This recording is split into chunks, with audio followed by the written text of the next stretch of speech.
அரசாங்கத்தில் வகித்த பதவிகளிலிருந்து ஜாதிக ஹெல உரிமையை இன்று விலகிக் கொண்டது. அதன்படி சாம்பிக்க ரணவக்க மற்றும் உதய கம்மம்பில ஆகியோர் இன்றிலிருந்து அமைச்சு பதவிகளிலிருந்தும் விலகிக் கொண்டுள்ளனர். இன்று முற்பகல் ஏற்பாடு செய்யப்பட்டிருந்த ஊடக சந்திப்பில் இந்த கட்சி இந்த தீர்மானங்களை அறிவித்தன. ஐக்கிய மக்கள் சுதந்திர கூட்டமைப்பு அரசாங்கத்தின் நெறிமுறைகளுக்கு தொடர்ந்தும் அடிபணியப் போவதில்லை என ஜாதிக ஹெல உரிமையை இதன்போது தெரிவித்தது.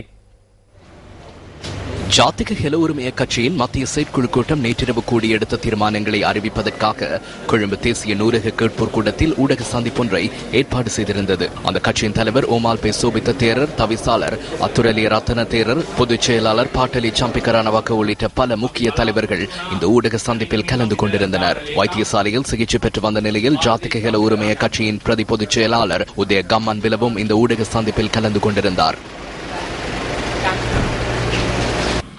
ஜாதிக ஹெல உரிமைய கட்சியை பிரதிநிதித்துவப்படுத்தி இந்த அரசாங்கத்தை நான் வகித்து வந்த தொழில்நுட்ப மற்றும் ஆய்வு அமைச்சர் பதவியிலிருந்து விலக தீர்மானித்துள்ளேன்.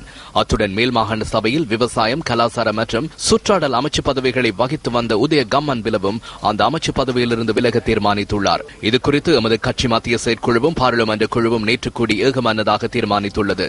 இவ்வாறு நாம் தொடர்ந்து பயணிப்போமாயின் எமது நாட்டின் சொத்துக்களை விற்று அடிப்பணிந்த ஒரு நாடாகவே பயணிக்க வேண்டிய நிலை ஏற்படும்.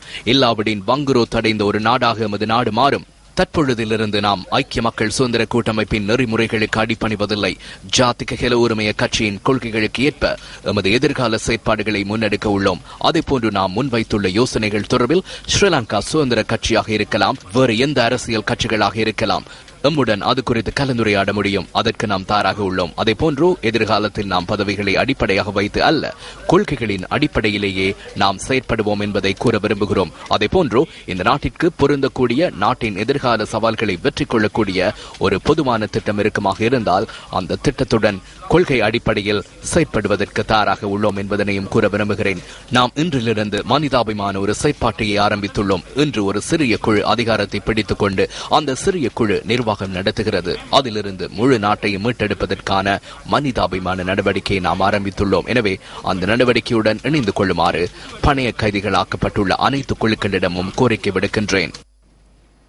இது ஒரு எதிர்க்கு எதிரான போராட்டம் அல்ல எனவும் நாட்டை சிறந்த ஒரு பாதைக்கு கொண்டு செல்லும் முயற்சி எனவும் ஜாதிக ஹெல உரிமைய கட்சியின் தலைவர் ஓமால் பே சோபித்த தேரர் தெரிவித்தார். ஜாதிக ஹெல உரிமைய சார்பில் முதலில் ஜனாதிபதி மஹிந்த ராஜபக்சவுக்கு பிறந்த நாள் வாழ்த்துக்களை தெரிவித்துக் கொள்கிறேன். அதேபோன்று முற்போக்கு சிந்தனை ஊடாக நாட்டினதும் தேசத்தினதும் நலன் கருதி இந்த நாட்டை சீரான பாதைக்கு கொண்டு செல்வதற்காக ஜனாதிபதிக்கு பிறந்த நாள் பரிசொன்றையும் வழங்குகிறோம். புத்த பெருமானின் வழிகாட்டல்களின்படியே இந்த பிறந்த நாள் பரிசல்களை வழங்குகிறோம். ஜாதிக ஹெல உரிமைய அன்றிலிருந்து இன்று வரை உற்ற நண்பர் என்ற கொள்கையை கடைபிடிக்கிறது. இன்று நாம் எடுத்துள்ள தீர்மானம் தேசத்திற்காகவும் முழு நாட்டு மக்களுக்காகவும் எடுத்த தீர்மானமாகும். நாட்டின் சிறந்த எதிர்காலத்தை கருத்தில் கொண்டு எடுத்த தீர்மானமாகும். இது ஜனாதிபதிக்கோ அல்லது அரசாங்கத்திற்கோ எதிரான ஒரு படையினரால் முன்னெடுக்கப்படுகின்ற சவால் அல்ல. நண்பர்கள் என்ற வகையில் சிறந்த போக்குக்கு வழிகாட்டும் ஒரு செயற்பாடே இதுவென பொறுப்புடன் கூற விரும்புகிறேன். தேரர்கள் என்ற வகையில் நாம் ஒருபோது மரணத்துக்கு அஞ்ச வேண்டிய அவசியமில்லை. அரசு அதிகாரம் என்பது தற்காலிகமான ஒன்றாகும். பாவச் செயல்களில் ஈடுபடுவோரை சுற்றி நின்று கொண்டு ஆம் சார் அவ்வாறே என்று கூறிக்கொண்டிருப்பதனை விட அவர்களுக்கு சிறந்ததொரு செய்தியை எடுத்துக் கூறுவது சிறந்த விடயம் என நாம் நம்பிக்கை கொள்கிறோம். எந்த ஒரு மனிதனும் இந்த அரசியலமைப்பின் கீழ் ஒரு பாவியாக மாறுகிறார். எனவே எமது நிறைவேற்றுக்குழு உள்ளிட்ட அனைத்து தரப்பினரும் இணைந்து இந்த தீர்மானத்திற்கு வந்தோம். ஏனைய கட்சிகள் இரண்டாக பிளவுபட்டன. இந்த ஜனாதிபதி தேர்தலின் போது ஜனாதிபதிக்கு ஆதரவு வழங்குவதில்லை. அவரை எவ்வாறு தோல்வியடைய செய்ய முடியும் என்பது தொடர்பில் ஆராய்கிறோம். ஜனாதிபதியின் உருவத்தை நாம் தோற்கடிக்க முயல்வதில்லை. மாறாக ஜனாதிபதியின் கொள்கையை தோற்கடிக்கவே முயல்கிறோம். நாம் எதிர்கட்சிக்குள் இருந்து கொண்டு புலிகளுக்கு எதிரான நிலைப்பாட்டை கொண்டிருந்தமையால் 2005ஆம் ஆண்டு புலிகளை தோற்கடிப்பதற்கான மக்கள் ஆணையை ஜனாதிபதி மஹிந்த ராஜபக்சவால் கோர முடிந்தது. புலி விரோத நிலைப்பாட்டிற்கு இன்று பலரும் உரிமை கோருகின்றனர். எனினும் நல்லாட்சி எனும் பெயர் வாடியுள்ளது. நிறைவேற்ற அதிகார ஜனாதிபதி முறைமையை ஒழிப்பது சர்வதேச நாடுகளின் கோரிக்கை என சிலர் கூறுகின்றனர். அரசு சார்பற்ற நிறுவனங்கள் பிரிவினைவாதத்திற்கான வியூகம் எனவும் கூறுகின்றனர். 2005ஆம் ஆண்டு வெளியிடப்பட்ட மஹிந்த சிந்தனையின் 83வது பக்கத்தில் பாராளுமன்றத்துக்கு பொறுப்பு கூறும் வகையில் ஜனாதிபதி பதவி இருக்க வேண்டும் என கூறப்பட்டுள்ளது. 2010ஆம் ஆண்டிலும் அந்த விடயம் குறிப்பிடப்பட்டுள்ளது.